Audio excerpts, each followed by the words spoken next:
बोलो जयकारा बोल मेरे श्री गुरु महाराज की जय। बोलो सांचे दरबार की जय। बोलो श्री नगली निवासी भगवान की जय। बोलो श्री परमहंस दयाल जी महाराज की जय।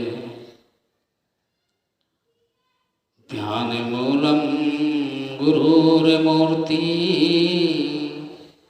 पूजा मूलम गुरुपदम मंत्रमूलं गुरुर्वाक्य मोक्षमूलं गुरुकृपा। बोलिए सांचे दरबार की जय। बोलो श्री नगली निवासी भगवान की जय। बोलिए श्री परमहंस दयाल जी महाराज की जय। श्री गुरु महाराज जी की प्यारी संगत, आप सभी श्री दादा गुरु महाराज जी के जीवन चरित्र का आनंद ले रहे हैं। कल आप लोगों ने 31वां पाठ सुना,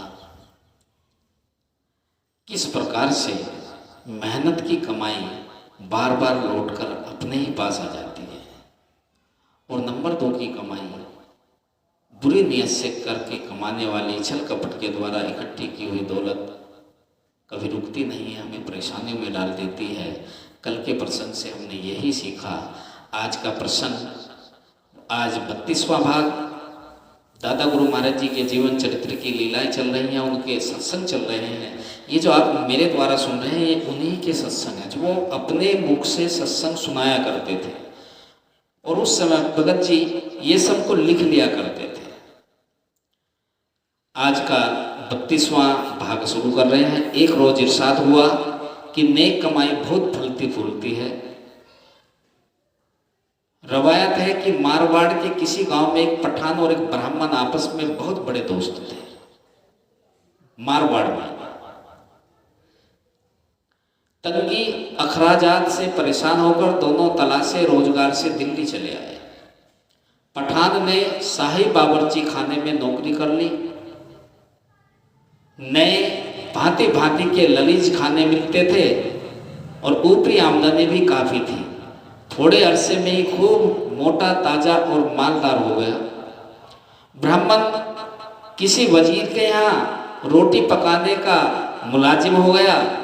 वजीर साहब कुछ दस्तकारी करते थे और उसमें जो कुछ पैदा होता था उसी से उसकी रसोई का खर्च चलता था। सिर्फ एक किस्म की दाल और रोटी उनकी रसोई में पकती थी। ब्राह्मण को तनख्वाह भी हर महीने नहीं मिलती थी। भोजन पौष्टिक न थी, लिहाजा कमजोर हो गया। जब कभी दोनों दोस्त आपस में मिलते तो ब्राह्मण से पठान मखौल करता कि तूने कैसे कंजूस नहा धन के यहाँ नौकरी करी है। जब पठान ने खूब रुपया पैदा कर लिया तो रुखसत लेकर वतन जाने का ख्याल पैदा हुआ और तारीख मुकर्रर करके ब्राह्मण को इत्तला दी कि अगर तुम्हारा ख्याल हो तो हम साथ चले चले। ब्राह्मण ने वजीर साहब से रुखसत मांगी, उन्होंने मंजूर न की। जब तारीख मुकर्रर आई तो ब्राह्मण ने अर्ज किया कि हजूर, मेरा एक दोस्त वतन को जा रहा है, अगर हुक्म हो तो कुछ बाल बच्चों के वास्ते भेज दूं। वजीर साहब ने जेब में हाथ डाला। इत्तेफाकन संयोगवश उस वक्त सिर्फ 2 पैसे उसकी जेब में थे। वे उन्होंने निकालकर ब्राह्मण को दे दिए। गरीब ब्राह्मण के बड़े आदमी से क्या कह सकता था, कहकर दरवेश बरजान दरवेश खामोश हो गया। सोचा कि दोस्त से जाकर मिल तो लें। बाजार से गुजर रहा था कि अनार बिकते हुए दिखाई पड़े। सोचा कि मारवाड़ में अनार बिल्कुल नहीं होते, यही भेज देने चाहिए। 2 पैसे के 10-12 अनार मिल गए। वे लेकर अपने दोस्त को दे दिए और माजरा सुना दिया। पठान सफर करते करते जब मारवाड़ में पहुंचा तो किसी बड़े शहर में रात को कयाम किया। चोरों ने सराय में से उसका माल चुरा लिया। अनार कपड़े में बंधे हुए खूंटी पर टंगे थे, उनको न ले गए। बेचारा बहुत परेशान था कि अब क्या कहें और घर किस तरह पहुंचे। उस शहर में जो बड़ा साहूकार था, उसका इकलौता लड़का सख्त बीमार था और मर्जे घातक रोग से मुतब्बिल था। हकीम ने बताया कि अगर इनको अनार के दाने तत्काल खिलाए जाएं तो जिंदगी की उम्मीद है।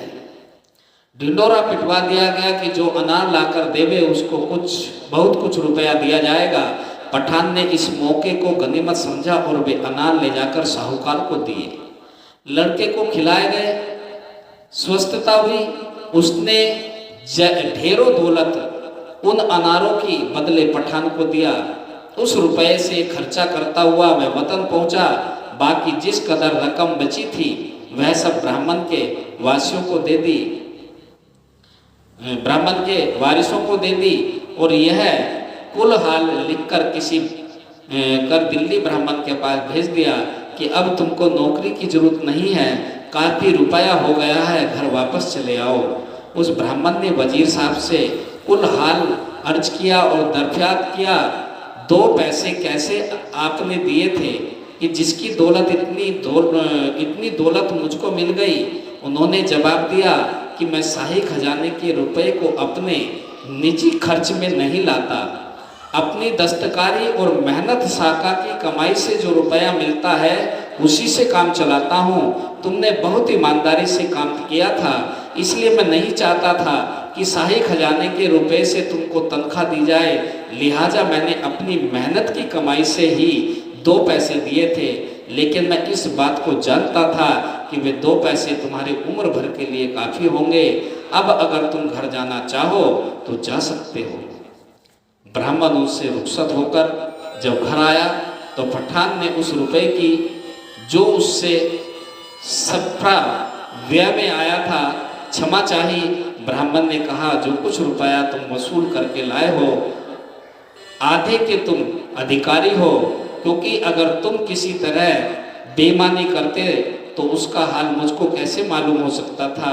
दरअसल उन 2 पैसों में से जो मेरी तनख्वाह की एवज मुझको मिले, सिर्फ 1 पैसा मेरी उम्र भर के लिए काफ़ी होगा, बाकी 1 पैसा तुम अपने काम में लाओ और उस नेक कमाई से फायदा उठाओ। समझ गए होंगे आप। कल की भी यही कथा थी, आज की भी इसी तरह की कथा थी कि नेक कमाई से आपकी भी बरकत बनती हो और आप उस पैसे को जिसको देते हो उसकी भी बरकत बनती है, उसके घर भी सुख शांति मिलती है। लेकिन अगर आप नंबर 2 के पैसे से या हरामखोरी से कमाई हुई दौलत से घर में अगर आनंद लेना चाहें तो आपके घर कभी आनंद नहीं आएगा। जितना आनंद आएगा उसके साथ उससे ज़्यादा मुसीबतें भी तैयार रहेंगी।